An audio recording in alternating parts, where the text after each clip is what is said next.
నమస్తే అండి. Welcome to Shrimati K Satyavathi channel. Baba సచ్చరిత్రంలో రెండో భాగము 7వ విషయం తెలుసుకుందాము. మనస్సును ఇంద్రియములను స్వాధీనముందుంచుకొనుట. శరీరము రథము, ఆత్మ దాని యజమాని, బుద్ధి ఆ రథమును నడుపు సారథి, మనస్సు కళ్ళెము, ఇంద్రియములు గుర్రములు, ఇంద్రియ విషయములు వాని మార్గములు.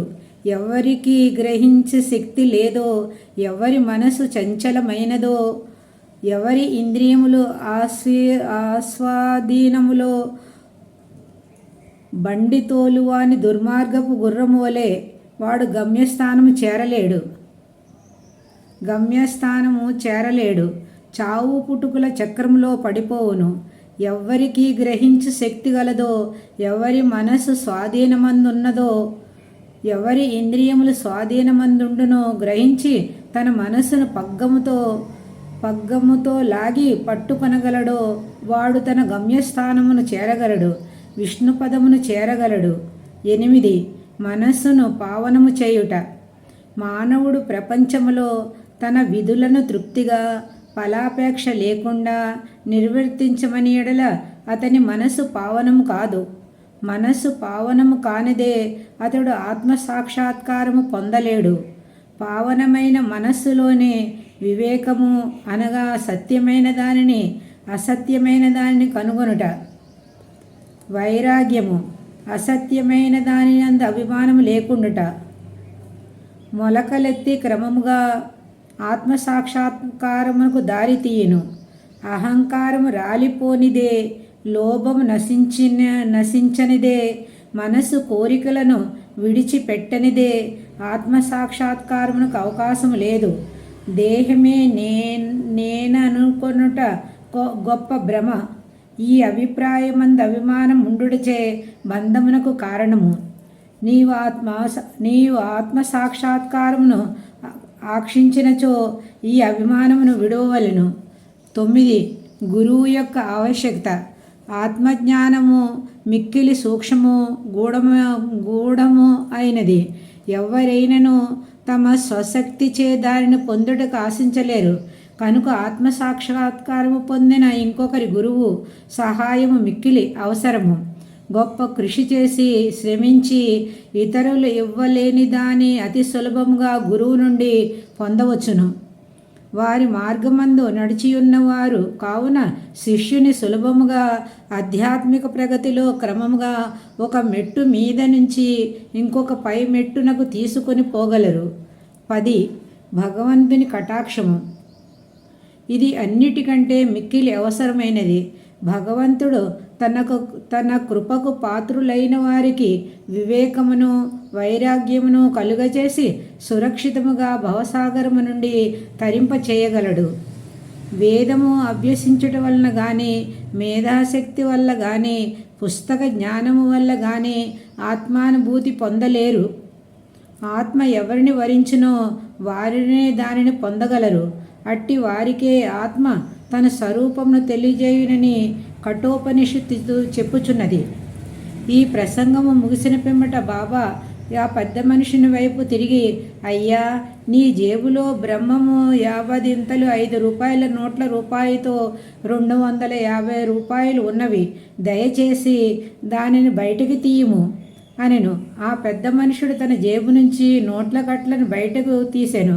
లెక్క పెట్టిగా సరిగ్గా 25 10 రూపాయల నోట్లుండెను. అందరూ మిక్కిలి ఆశ్చర్యపడిరి. బాబా సర్వజ్ఞతను చూచి వాని మనస్సు కరిగెను. బాబా పాదములపై పడి వారి ఆశీర్వాదమునికై వేడెను. అప్పుడు బాబా ఇట్లనెను, నీ బ్రహ్మపు నోటుల కట్టలను చుట్టి పెట్టుము. నీ పేరాసను లోభమును పూర్తిగా వదలనంత వరకు నీవు నిజమైన బ్రహ్మమును చూడలేవు. ఎవరి మనసు ధనమందు, సంతానమందు, ఐశ్వర్యమందు లగ్నమై ఉన్నదో వాడ అభిమానమును పోగొట్టుకున్నంత వరకు బ్రహ్మమును ఎట్లు పొందగలడు? అభిమానమనే భ్రమ, ధనమందు తృష్ణ, దుఃఖమును సుడిగుండము వంటిది.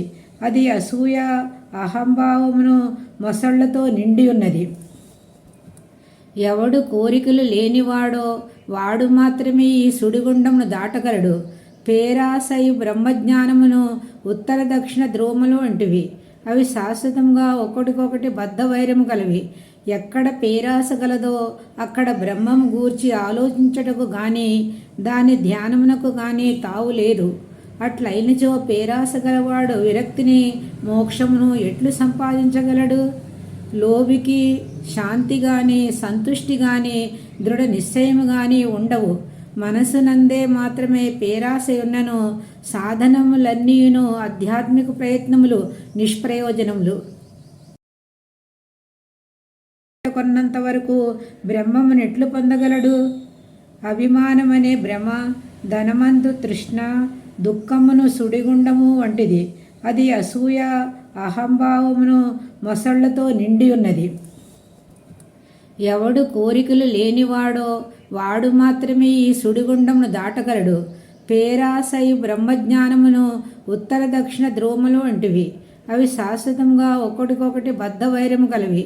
ఎక్కడ పేరాస గలదో అక్కడ బ్రహ్మము గూర్చి ఆలోచించటకు గాని దాని ధ్యానమునకు గాని తావు లేదు. అట్లయినచో పేరాస గలవాడు విరక్తిని మోక్షమును ఎట్లు సంపాదించగలడు?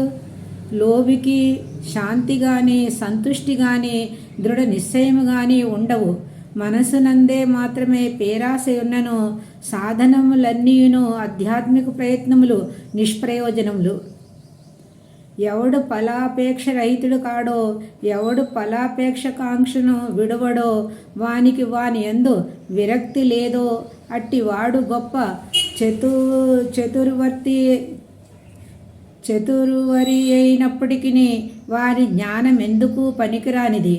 ఆత్మసాక్షాత్కారము పొందుటకి ఇది వానికి సహాయపడదు. ఎవరి అహంకార పూరితిలో ఎవరి ఇంద్రియ విషయముల గూర్చి ఎల్లప్పుడూ చింతించెదరో వారికి గురుబోధలు నిష్ప్రయోజనములు.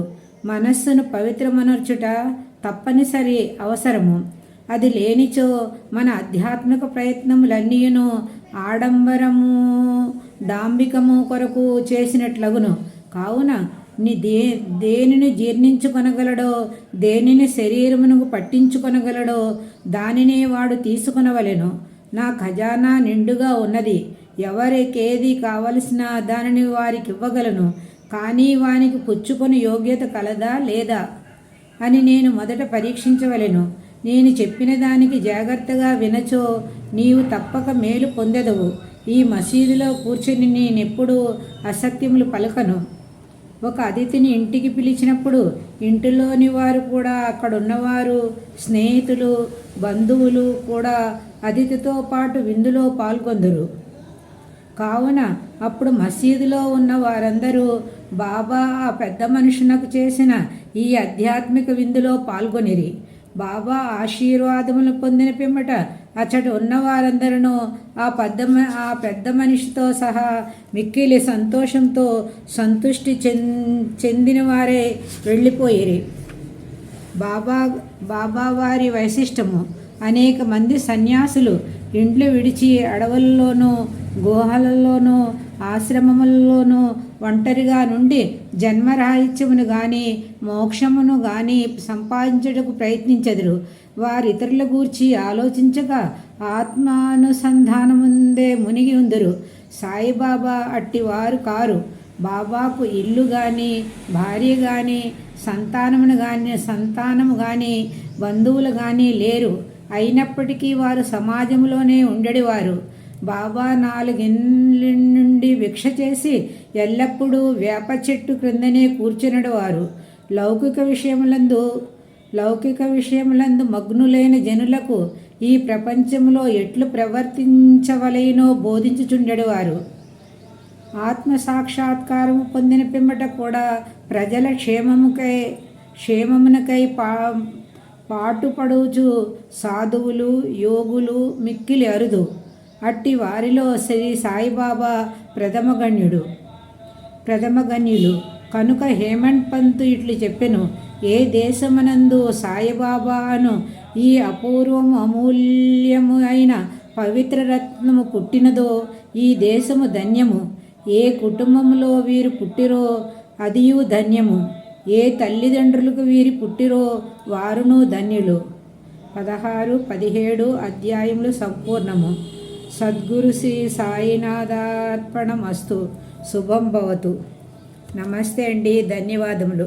18, 19 అధ్యాయములు 2వ 3వ వీడియోలో వస్తాయండి. తప్పకుండా చూడండి, వినండి, అందరికీ షేర్ చేయండి. థ్యాంక్ యూ అండి.